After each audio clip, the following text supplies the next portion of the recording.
সকল শ্রোতা বন্ধুকে জানাই নমস্কার, সাদর আমন্ত্রণ আমাদের ইউটিউব চ্যানেল, যার নাম গল্প মানেই ভয়। আজকের গল্প যাদের দেখা যায় না, লেখক আশা দেবী। গল্প পাঠে থাকবে অর্ণব, সূর্য আর রিকু। তাহলে শুরু করা যাক। ডুয়াসে চাকরি নিয়ে গিয়েছি, আপাতত একাকী। নতুন জায়গা, এর হালচাল সম্পর্কে না জেনে সপরিবারে যাওয়া বিঘ্ন আছে, তাই একা এসেছি। চাকরিটা যে কি করে পেলাম, বন্ধু গৌতমের যত্ন ও চেষ্টাই সেই এটা আমায় জুটিয়ে দিয়েছে, তাই তার উপর আমার কৃতজ্ঞতার আর শেষ নেই। কিন্তু চাকরিটা জুটিয়ে দিয়ে সে গেল কোথায়? আজ 2 মাসেরও বেশি কাজে জয়েন করেছি। বহু খুঁজেছি, কিন্তু গৌতমের কোনো খোঁজ পাইনি। কেউ কোনো খোঁজ দিতেও পারেনি। আশ্চর্য, ও কি তবে অন্য কোথাও ভালো কাজ পেয়ে চলে গেল? নিঃসঙ্গ আমি, বই আমার সঙ্গী। বই না পড়লে আমার রাতে ঘুম আসে না। সেদিন একটা বই পড়ছিলাম, ইজি চেয়ারে শুয়ে শুয়ে। ঠান্ডা কনকনে রাত, দূরে ডোয়ার্সের ঘন অরণ্য জমাট বেঁধে যেন কালো ক্রেয়নে আঁকা ছবির মতো দেখাচ্ছে। স্টেশনের ক্ষীণ আলো কুয়াশায় চাদর মুড়ি দিয়ে কেমন দপদপ করে জ্বলছে। উড়ে গেল একা নিশাচর পাখি বিশ্রী আওয়াজ করে। টেবিলের জ্বলন্ত লণ্ঠনটা দপদপ করে খানিক কালি তুলে হঠাৎ নিভে গেল। ঘরটা ভরে গেল পোড়া কেরোসিনের গন্ধে আর ঘনীভূত অন্ধকারে। সঙ্গে সঙ্গে উত্তরের এক ঝলক হিমের হাওয়া পাগলের মতো আছড়ে পড়ে ঘরের দরজা জানালাগুলোয়, সব ক্ষিপ্ত হাতে খুলে দিল। চমকে ওঠে আমি মাথায় তলায় রাখা দেশলাইটা খুঁজতে লাগলাম অতিপতি করে। পেছন থেকে কে বলল, এই নে দেশলাই, হয়তো ড্যাম লেগেছে, জ্বলবে না, তবে চেষ্টা করে দেখতে পারিস। গৌতম তুই? আমি অবাক হয়ে গেলাম। হ্যাঁ রে বিমল, দেখতে এলাম তোকে। এই রাত দুপুরে? তোমার আর আসবার সময় হলো না? না, আমার হাতে সময় বড় কম। তোর কাছে আমি কিছু বলবো, কথাগুলো খুব জরুরি। আমার সঙ্গে একটু আসতে হবে বাইরে। আমি খুশি হয়ে বললাম, এটা আর বেশি কথা কি, চল কোথায় যেতে হবে। এ চাকরিটা তো তোর জন্যই পেয়েছি, তুই আমার কত উপকারী বন্ধু। তারপর ছোটোবেলায় খেলার সাথী। যাব নিশ্চয়, দাঁড়া, গায়ে একটা চাদর দিয়ে নিই, বাইরে ঠান্ডা। বাইরে বেরিয়ে আমরা পাশাপাশি হাঁটতে লাগলাম। কিন্তু গৌতম কেন যেন একটু দূরে দূরে আমার মধ্যে একটা তফাৎ বাঁচিয়ে চলতে লাগলো। হঠাৎ লক্ষ্য পড়ল গৌতমের গা খালি, ঠান্ডার মধ্যে খালি গায়ে গৌতম হাঁটছে কি করে। আমি ব্যস্ত হয়ে উঠলাম, এ কি, তোর গায়ে তো কিছু নেই, তোর শীত লাগছে না? নে আমার চাদরটা। গৌতম কিছু না বলে আমার দিকে স্থির দৃষ্টিতে তাকিয়ে রইল কিছুক্ষণ, তারপর বলল, আমার শীত লাগে না, তুই ওটা রাখ। তার দৃষ্টিতে কী ছিল জানি না, আমি যেন কেমন হতবাক হয়ে গেলাম। কিছু যে বলবো তাও পারলাম না, চুপ করেই চলতে লাগলাম। রাতের ঘন অন্ধকারে গৌতমকে ভালো করে দেখা যাচ্ছিল না। অনুমানে বুঝছিলাম সে আমার সঙ্গে আছে। খানিকটা দূরে দুটো পাশাপাশি পাথর রাস্তার উপরে পড়েছিল। গৌতম নিজে একটার উপরে বসে আর একটা আঙুল দেখিয়ে দিল।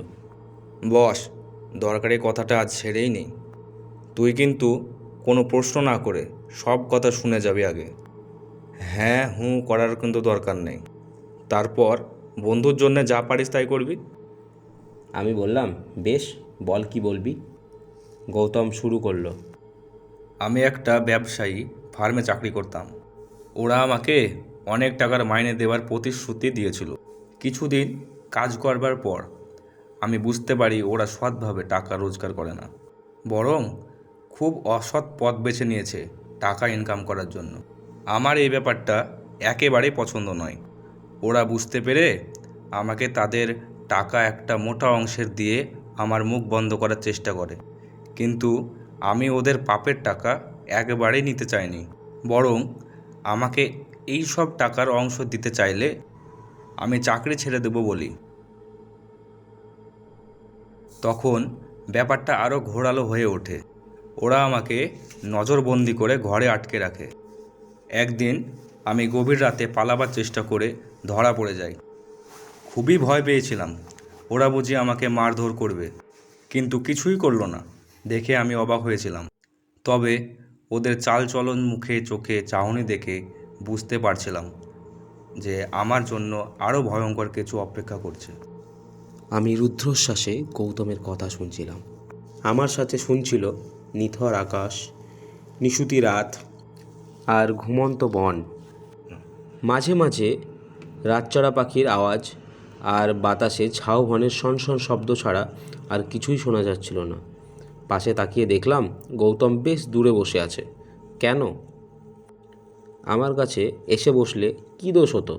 আমি কথা বলতে যাব, ঠিক তখনই গৌতম বুক ভরে নিঃশ্বাস নিয়ে ক্লান্ত ধরা গলায় আবার বলতে শুরু করলো। ওরা আজ হঠাৎ আমাকে বলল, অনেক দিন ঘরে বন্দি আছো, চলো আজকে একটু বেরিয়ে আসি।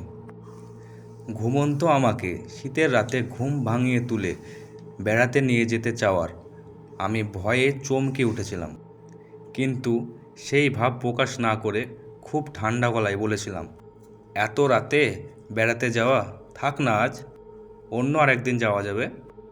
কিন্তু ওরা আমাকে ছাড়েনি, জোর করে গাড়িতে তুলেছিল। তারপর গাড়ি ছুটিয়েছিল জঙ্গলের পথে। গভীর ঘন পাহাড় জঙ্গল পেরিয়ে ওরা একটা ছোট্ট জলার ধারে এসে থেমেছিল। সেখানে ওরা আমাকে শাসাতে লাগলো, চুরির টাকার ভাগ নিতে হবে, তা না হলে ওখানেই আমাকে ওরা শেষ করে দেবে। তুমি তো জানো বিমল, আমি মার একমাত্র ছেলে।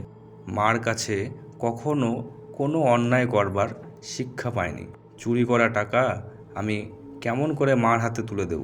তার চেয়ে তো আমার মরে যাওয়াই ভালো। আমার দ্বিধা দেখে ওরা বুঝে নিল আমি আর যাই হই চোর নই। তারপর আমাকে ওরা খুন করে জঙ্গলে ফেলে দিয়ে গেল। এতক্ষণ আমি স্তম্ভিত হয়ে গল্প শুনছিলাম।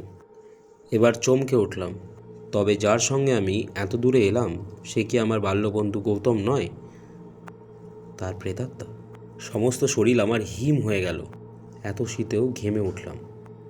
গৌতম আমার অবস্থা বুঝে বলল, ভয় পাস না, তোর তো আমি কোনো ক্ষতি করব না। আমি তোর সাহায্য চাই, করবি? বল।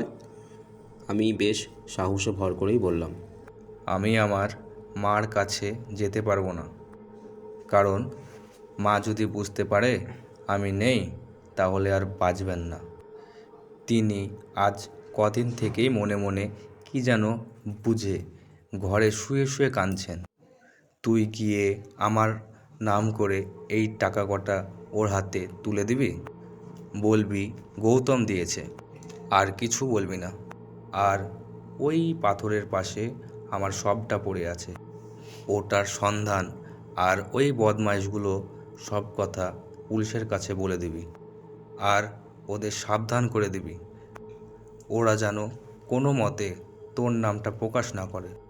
আমার সবের পাশে আমার মানিব্যাগটা পড়ে আছে, ওটা ভাই তুলে নে, ওতেই সব কিছু পাবি।